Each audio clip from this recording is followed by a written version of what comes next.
Self development channel पर आपका स्वागत है। आज के इस सेशन में हम चर्चा करने वाले हैं यूनिफॉर्म सिविल कोड के बारे में। जी हाँ दोस्तों, आपने इन दिनों यूसीसी अर्थात यूनिफॉर्म सिविल कोड के बारे में ज़रूर सुना होगा। इस वीडियो में हम यूसीसी से जुड़े 5 मुद्दों पर बात करेंगे। नंबर 1, यूसीसी क्या है। UCC means uniform civil code, समान नागरिक संहिता क्या है। नंबर 2, क्या भारतीय संविधान में यूसीसी का उल्लेख है और यदि है तो संविधान क्या कहता है। नंबर 3, क्या भारत के किसी राज्य में समान नागरिक संहिता अर्थात यूसीसी है। नंबर 4, यूसीसी लागू होने के क्या लाभ हैं, क्या हानि हैं और महिलाओं को इससे क्या फ़ायदा मिलेगा। क्या भारत में समान नागरिक संहिता होना चाहिए अथवा नहीं होना चाहिए, इसका निर्धारण हम लाभ और हानि को देखकर करेंगे और आपसे आपकी राय जानेंगे। नंबर 5, वर्तमान सरकार इसको कैसे लागू कर सकती है, इसके बारे में भी चर्चा करेंगे। तो ये 5 प्रमुख मुद्दे हैं जिस पर हम चर्चा करने वाले हैं। वीडियो में पूरा बने रहिए और वीडियो अच्छी लगे तो लाइक और शेयर करना न भूलें। आइए स्टार्ट करते हैं। अपने पहले प्रश्न पर चलते हैं, यूसीसी क्या है। तो दोस्तों, किसी भी देश में आमतौर पर 2 तरह के कानून होते हैं। ठीक है, किसी भी देश में आमतौर पर 2 तरह के कानून होते हैं। सबसे पहला क्रिमिनल कानून और दूसरा सिविल कानून। क्रिमिनल कानून क्या होता है। क्रिमिनल कानून में चोरी, लूट, मारपीट, हत्या जैसे आपराधिक मामलों की सुनवाई की जाती है और इसमें किसी भी धर्म या समुदाय के लिए एक ही तरह की कोर्ट प्रोसेस और सज़ा का प्रावधान होता है। इसका क्या मतलब हुआ। इसका मतलब ये हुआ कि क्रिमिनल कानून जिसमें गलती आप करें या मैं या भारत का कोई भी व्यक्ति करे, सबको समान सज़ा मिलेगी। तो क्रिमिनल कानून में सबको एक समान मान के सबको एक तरह की सज़ा दी जाती है। नंबर 2 आता है सिविल कानून। सिविल कानून जो है, सारा खेल यहीं पर अटका हुआ है इस समय। शादी, ब्याह, तलाक और संपत्ति से जुड़ा मामला सिविल कानून के अंदर आता है। भारत में अलग अलग धर्मों में शादी, तलाक और संपत्ति से जुड़े मामलों में रीति रिवाज, संस्कृति और परंपरा का खास महत्व है। यही वजह है कि इस तरह के जो कानून हैं उनको पर्सनल लॉ कहते हैं, निजी मामला। ठीक है, तो क्रिमिनल लॉ के अलावा जो दूसरा कानून होता है वो होता है सिविल कानून। और सिविल कानून में शादी, विवाह, तलाक, उत्तराधिकार, जो संपत्ति का उत्तराधिकार होता है वो, तो इसको सिविल लॉ में शामिल किया जाता है। अर्थात प्रत्येक धर्म और समुदाय अपने हिसाब से कुछ कानून बनाए हुए हैं जो शादी, तलाक और संपत्ति के बंटवारे से जुड़ा हुआ है। इसे ही पर्सनल लॉ कहते हैं। ठीक है, एग्जाम्पल के लिए आप देख सकते हैं कि मुसलमानों में शादी और संपत्ति का जो बंटवारा होता है वो मुस्लिम पर्सनल लॉ के जरिए होता है। वहीं हिंदुओं की शादी हिंदू मैरिज एक्ट के जरिए होती है। इसी तरह ईसाई और सिखों के लिए भी अलग अलग पर्सनल लॉ हैं। आई होप आपको ये दोनों सिविल लॉ और पर्सनल लॉ के बारे में अच्छे से समझ में आ गया होगा। अब बात करते हैं दूसरे प्रश्न की, क्या संविधान में यूसीसी के बारे में कुछ कहा गया है। इस प्रश्न को जानने से पहले हम ये जान लेते हैं कि ये जो यूनिफॉर्म सिविल कोड है ये क्या कहता है। मैंने आपको अभी केवल क्या बताया, 2 लॉ के बारे में, क्रिमिनल लॉ और दूसरा सिविल लॉ के बारे में बताया। ठीक है, यूनिफॉर्म सिविल कोड के जरिए पर्सनल लॉ को खत्म करके सभी के लिए एक जैसा कानून बनाए जाने की मांग की जा रही है। यूनिफॉर्म सिविल कोड अर्थात समान नागरिक संहिता। संहिता जो शब्द है वो एक ऐसे सेट ऑफ रूल्स होता है, कोड ऐसे सेट ऑफ रूल्स को कहते हैं जिसको कोई व्यक्ति, कोई समुदाय या कोई समाज फॉलो करता है। ठीक है, यानी भारत में रहने वाले हर नागरिक के लिए निजी मामलों में भी एक समान कानून, जो पर्सनल लॉ है उसमें भी एक समान कानून हो, चाहे वह किसी भी धर्म या जाति का क्यों ना हो। ठीक है, जैसे अगर हम बात करें तो महिलाओं में, मुसलमानों में महिलाओं के लिए एक प्रावधान था कि उनको अपने जो पिता का संपत्ति है उनमें अधिकार नहीं मिलेगा या समान अधिकार नहीं मिलेगा। जितना पुत्र को मिलता है उतना पुत्री को नहीं मिलेगा। तो ये मुस्लिम लॉ जो उनका पर्सनल लॉ है उसके अनुसार है। लेकिन अगर समान नागरिक संहिता आता है तो एक सबके लिए समान नियम होगा। जैसे हिंदू में अगर हम बात करें तो हिंदू में ये समान है, हिंदू की महिलाओं को पिता के संपत्ति में जो अधिकार है वो दिया जाता है, समान अधिकार दिया जाता है। पुत्र के समान ही पुत्री को भी अधिकार प्राप्त है। ठीक है, एक और एग्जाम्पल देखते हैं। जैसे पर्सनल लॉ के तहत मुस्लिम पुरुष 4 शादी कर सकते हैं, लेकिन हिंदू मैरिज एक्ट के तहत पहली पत्नी के रहते दूसरी शादी करना अपराध माना जाता है। इसके लिए एक कानून बन जाएगा जिसे दोनों लोग को जो है मानना पड़ेगा, दोनों लोग फॉलो करेंगे। तो यही है, पर्सनल लॉ को हटा के एक सबके लिए समान लॉ, कॉमन लॉ ला देना, यही यूनिफॉर्म सिविल कोड कहता है। ठीक है, अब हम समझते हैं कि क्या संविधान में यूसीसी के बारे में कुछ कहा गया है, कुछ प्रावधान हैं। तो जी हाँ दोस्तों, संविधान के भाग 4 में अनुच्छेद 44 में यूसीसी के लिए प्रावधान है। ठीक है, यूनिफॉर्म सिविल कोड के बारे में आर्टिकल 44 डीपीएसपी में इसके लिए प्रावधान किया गया है। अब आपके दिमाग में एक प्रश्न आएगा कि डीपीएसपी क्या है। मैं आपको संक्षिप्त में बताने का प्रयास करता हूँ। DPSP means directive principle of state policy, राज्य के नीति निर्देशक तत्व। ये क्या होते हैं?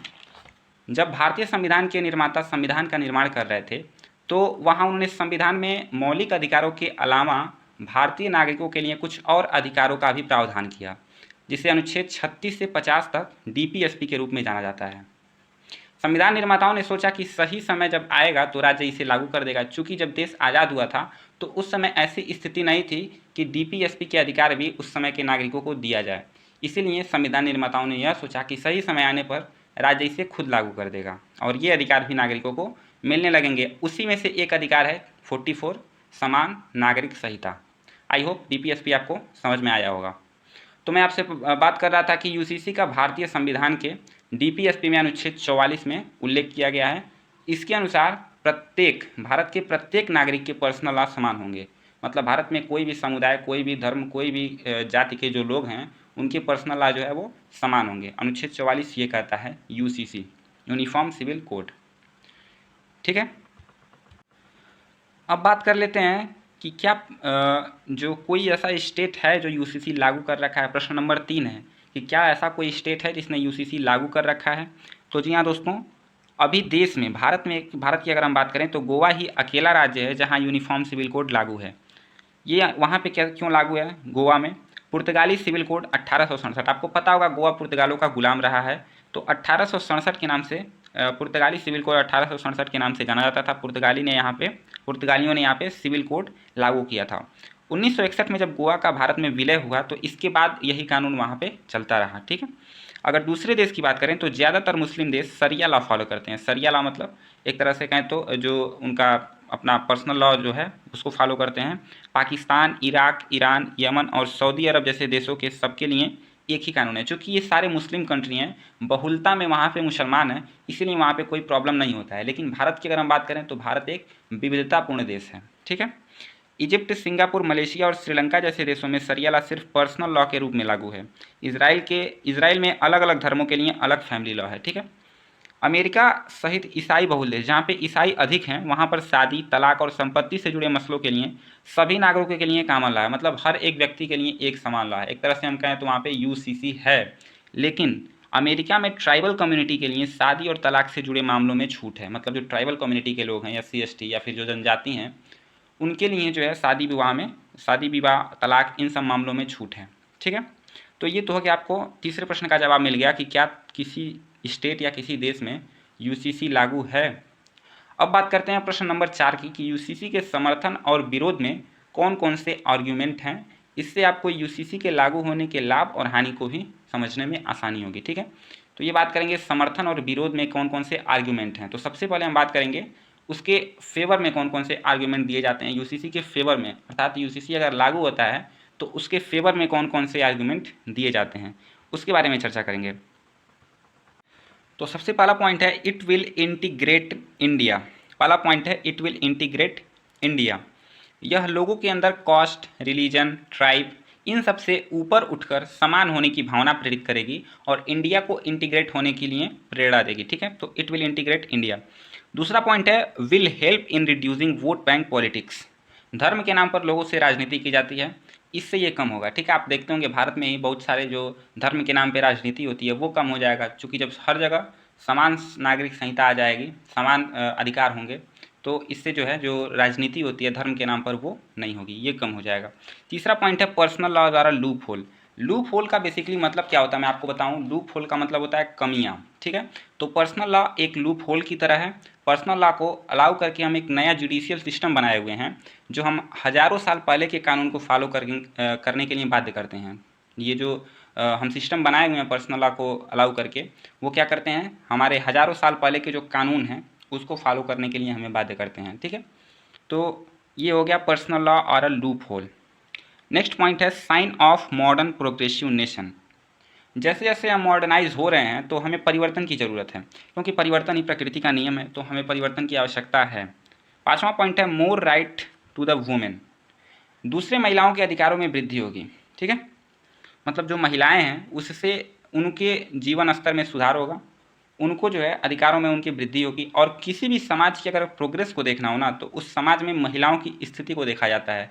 ये B.R. अम्बेडकर जी का एक बहुत ही महत्वपूर्ण कोटेशन है कि अगर किसी भी समाज की स्थिति को देखना हो तो वहाँ की महिलाओं की स्थिति को देखा जाए, उससे उस समाज की स्थिति का पता चलता है। नेक्स्ट पॉइंट देखते हैं, all Indians should be treated same.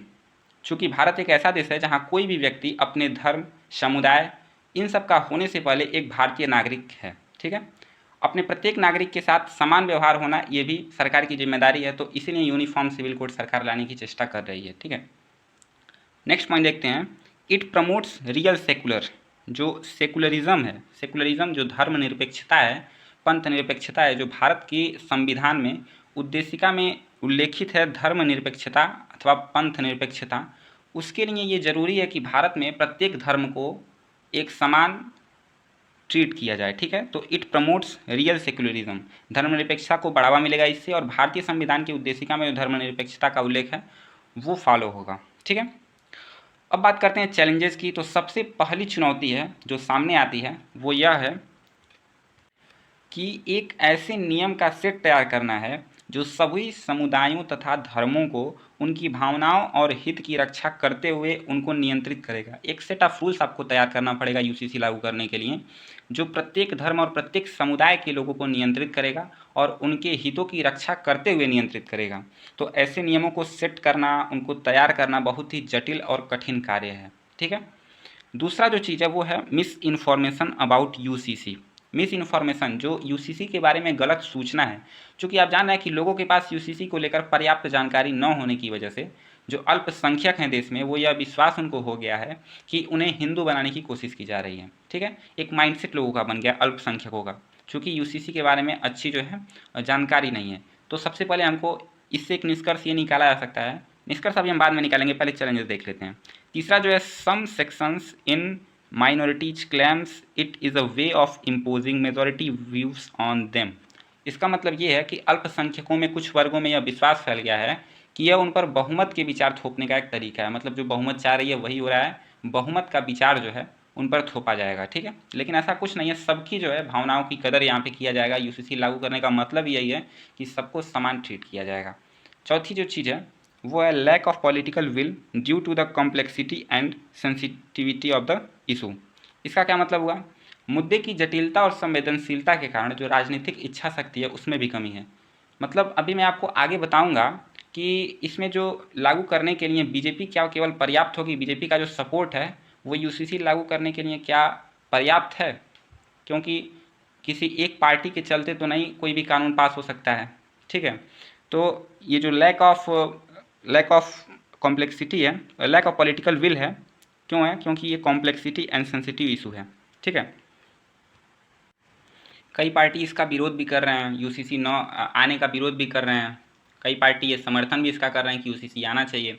ऐसे ही तब भी हुआ था जब इसको directive principle of state policy में डाला गया था संविधान निर्माण के समय, वहाँ पर भी 5 और 4 के बहुमत से जो है यूसीसी को डीपीएसपी में डाल दिया गया था। ठीक है, जो पांचवा पॉइंट है वो ये है कि changes in law in favour of women like Hindu inheritance act has neither brought about any changes in the percentage of property held by women nor in their status. इसका मतलब क्या है, आप यूसीसी तो लागू कर सकते हैं, मान रहे हैं आप यूसीसी लागू कर दिए, लेकिन उससे पहले एक विचार आपको ये करना चाहिए। जो पाँचवा चुनौती है जो निकल कर सामने आता है वो यह है कि हिंदू उत्तराधिकार अधिनियम के अनुसार जो हिंदू महिलाएं हैं उनको पिता के संपत्ति में समान अधिकार प्राप्त है। ठीक है, लेकिन जो प्रैक्टिकली लाइफ में अगर देखा जाए तो अभी भी ये चीज़ें लोग नहीं मानते हैं। आप अपने घर का देख लीजिए, आपके घर में बहन या फिर आपकी बुआ, क्या उनको अपने पिता के संपत्ति में समान अधिकार प्राप्त है जितना आपके पिताजी को या आपको अधिकार प्राप्त है संपत्ति में? क्या उतनी आपको बहन या बुआ जी को आपका अधिकार प्राप्त है? सोचिएगा इसके बारे में। ठीक है, तो यूसीसी तो आप लागू कर सकते हैं, लेकिन जो प्रैक्टिकल जो लागू करने की बात है, लोगों का माइंडसेट बनाने की बात है, वो कैसे आएगा? तो उसके लिए पहले छोटे छोटे सुधार करने पड़ेंगे। ठीक है, तो अब हम जानते हैं सुझाव के बारे में, क्या हम सजेशन दे सकते हैं। लोग चूँकि सरकार ने इस पर राय भी मांगी है लोगों से, तो कुछ सजेशंस देखते हैं। A progressive and broad-minded outlook is needed among the people to understand the spirit of such code. For this, education, awareness and sensitization programs must be taken up. इसका क्या मतलब हुआ, मतलब ये कि लोगों के बीच प्रगतिशील और व्यापक दृष्टिकोण की आवश्यकता है। ठीक है, मतलब लोगों को ये लगे कि हाँ यूसीसी हमारे लिए फ़ायदेमंद है। इसके लिए क्या करना होगा, शिक्षा, जागरूकता और संवेदनशीलता कार्यक्रम चलाए जाने चाहिए। जो भी जागरूकता है वो फैलाए जाने चाहिए कि यूसीसी के बारे में लेके जो लोगों के मन में गलत धारणा है वो टूटे। ठीक है। नंबर 2, सभी धर्मों के सर्वोत्तम हित के बारे में सोचना चाहिए, उनका सर्वोत्तम हित किस में है वो काम करना चाहिए। नंबर 3, लोगों की राय सर्वाधिक महत्वपूर्ण है। ठीक है, सर्वाधिक महत्वपूर्ण पहलू है लोगों की राय। लोगों की राय जो है वो लेना क्यों जरूरी है, क्योंकि भारत एक लोकतांत्रिक देश है। और लोकतांत्रिक देश मतलब, लोकतांत्रिक देश का मतलब ये नहीं होता है कि बहुमत का शासन। लोकतांत्रिक देश का मतलब ये होता है कि प्रत्येक एक व्यक्ति के अधिकारों की रक्षा करना। लोकतंत्र का मतलब ये होता है। तो लोकतंत्र में हर एक व्यक्ति के अधिकारों की रक्षा कैसे की जा सकती है कि उसको प्रत्येक लोग से जो है राय मांगी जाए, सर्वाधिक महत्वपूर्ण पहलू ये बन जाता है। ठीक है, ये तो हो गए कुछ सजेशंस। अब बात करते हैं क्या उसके लाभ होंगे, क्या हानि होंगे अगर यूसीसी लागू होता है तब।